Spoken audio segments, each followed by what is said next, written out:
Bienvenue sur ma chaîne Le Regard de Soise, dédiée à la culture et à ceux qui la font vivre. Stéphane Olivier Bisson, comédien, metteur en scène, auteur, rencontré en juillet 2025 au Festival Off d'Avignon, nous parle de son histoire. À toi la parole, Stéphane. Stéphane. Bonjour. Donc je vous repose la question, mais qui êtes-vous? Une question très fondamentale, je ne sais pas si je vais réussir à y répondre complètement, sûrement pas. Je mets en scène, je joue et j'écris des romans et du théâtre. Et quel est votre parcours? Au départ, j'ai fait du droit, de l'histoire et prépa Sciences Po, et puis après j'ai fui vers le théâtre. J'ai très vite écrit mes propres trucs et monté mes propres trucs parce que j'avais très peur de vivre la vie des acteurs, qui me terrifie. Que son quotidien soit à ce point conditionné par le désir d'un autre qu'on ne connaît pas et qui peut-être vous appellera. Je voulais pas vivre cette vie-là, donc j'ai tout de suite commencé à monter mes propres spectacles. Et vous ne jouez que vos propres pièces alors? Ah non, surtout pas, non, je crois que j'ai joué une fois mon propre spectacle. Non, je vais être dirigé moi quand je suis acteur.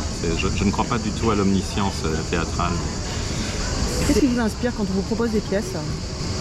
Ouais, comme acteur. Parce qu'il arrivait qu'on m'en propose aussi comme metteur en scène et j'aime bien la commande. Je trouve ça très intéressant d'arriver, s'inscrire dans le désir d'un autre et puis de découvrir son propre chemin de désir. Après, il y a eu une grande date qui était Caligula, dans laquelle j'ai mis en scène Bruno Puzzolo, qui là pour les carnets me dirige. Ce spectacle a à la fois changé ma vie, clairement. Il a duré 4 années, c'était un succès magnifique et en même temps ça a fondé notre amitié avec Bruno. Il y en a eu pas mal. Sarcelles-sur-Mer, qui était ma première grande chance, qui m'a été offerte par Philippe Adrien à la Tempête, à la cartoucherie, qui était une pièce de mon père, qui racontait l'histoire, la passion de mon père pour ma mère. Il se trouve que c'était hyper autobiographique, je jouais le rôle de mon père, c'était dingue. Mais je vous rassure, c'était pas du tout dans l'idée une thérapie de groupe, vraiment pas. Mais c'était une pièce la première pièce d'ailleurs qu'il a lancée lui et qui parlait de la banlieue. Qu'est-ce que ça fait aux humains de vivre dans le béton? Et comme j'ai grandi en cité aussi, c'était intéressant de la monter dans le jus de l'époque, c'est-à-dire 73-74, et de laisser mesurer aux gens à quel point on a laissé courir des problématiques qu'on aurait pu peut-être régler. Et voilà. Oui. Vous dites que ça a changé votre vie, dans quel sens? Tout de suite, ça m'a...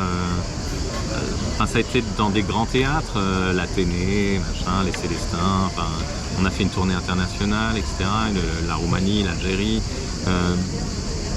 Ça m'a inscrit dans une dimension qui n'était pas encore la mienne à ce moment-là, mais une dimension une écoute, une audience de travail, tout simplement, pouvoir prétendre à des scènes nationales, à des grands théâtres parisiens, c'est de là que ça date, ça a basculé là.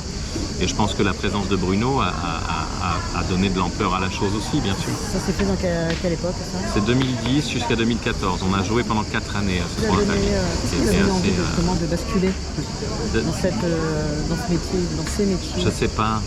Il se trouve, vraiment, je sais pas du tout. Il se trouve que à 22 ans, j'ai appris que mon père, qui m'avait élevé, n'était pas mon père naturel. D'où les deux noms, Olivier et Bisson. Olivier, c'est le nom de mon père adoptif et Bisson, c'est le nom de mon père naturel. Quand je prenais des cours à l'époque, mes professeurs de théâtre me disaient arrête d'imiter Bisson. Je dis ça va, j'aime bien cet acteur, mais ça va, fichez-moi la paix. Et en fait, à 22 ans, je découvre que ce Bisson est mon père. Que je connaissais au cinéma, etc. Et alors après, je dois être une caricature de la génétique, il doit y avoir plein de choses, des ressorts secrets en moi qui étaient impérieux et qui m'ont amené vers ça. Oui, je pense que ça doit être ça. Après, parce que chez moi, on ne parlait pas de théâtre. Et au moment où je découvre que mon père était ce monsieur-là, je découvre aussi que ma mère avait été au TNP du temps de George Wilson, qui avait fait plusieurs pièces là-bas, que ma mère avait joué avec mon père l'échange de Claudel. Quand j'ai vu l'échange pour la première fois, je me demandais si c'était vraiment Claudel qui avait écrit ou si c'était Jean-Pierre Bisson. C'est très étonnant, je ne sais pas. Oui, c'est très curieux. Mais vous voulez dire que votre mère, vous ne saviez pas qu'elle était comédienne? Non, elle me le disait pas, parce que si elle me le disait, si elle me révélait ça, il fallait révéler tout le reste. Et c'était un vrai secret de famille. Et je comprends les raisons pour lesquelles le secret a été gardé. Je comprends très bien, c'est quelque chose qu'il a fait.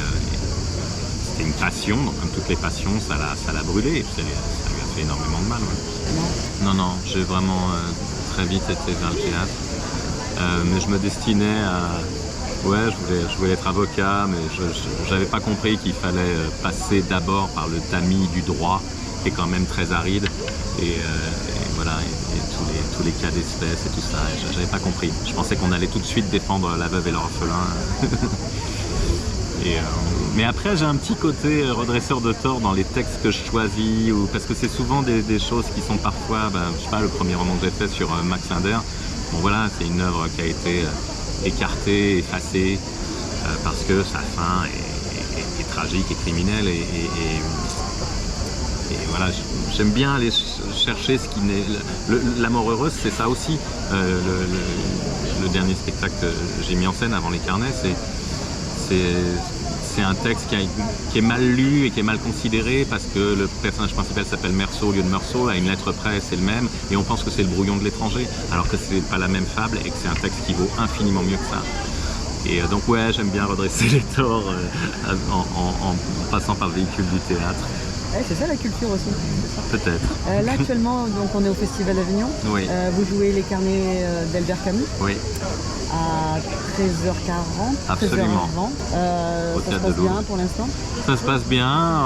On souffre un peu forcément parce qu'on n'est pas inscrit. Le spectacle ne figure pas au catalogue du Off parce que je devais mettre en scène à la même heure et au même lieu La Mort heureuse. Or, le producteur suisse, dont je tairai le nom par charité, m'a planté à 15 jours du festival. Donc pour ne pas léser le théâtre et ne pas me léser moi-même, j'ai proposé de reprendre les carnets que j'avais joués il y a un an. J'ai eu une journée et demie avec un régisseur que je ne connais pas, qui maintenant m'accompagne très bien, mais pour le remonter. Les 2 premiers jours ont été fébriles, je ne vous le cache pas, maintenant ça va très bien. Tout est rentré dans l'ordre, mais c'était curieux, ouais, c'est une curieux. Après, je suis ravi de reprendre des carnets, je pourrais les reprendre jusqu'à mon dernier souffle.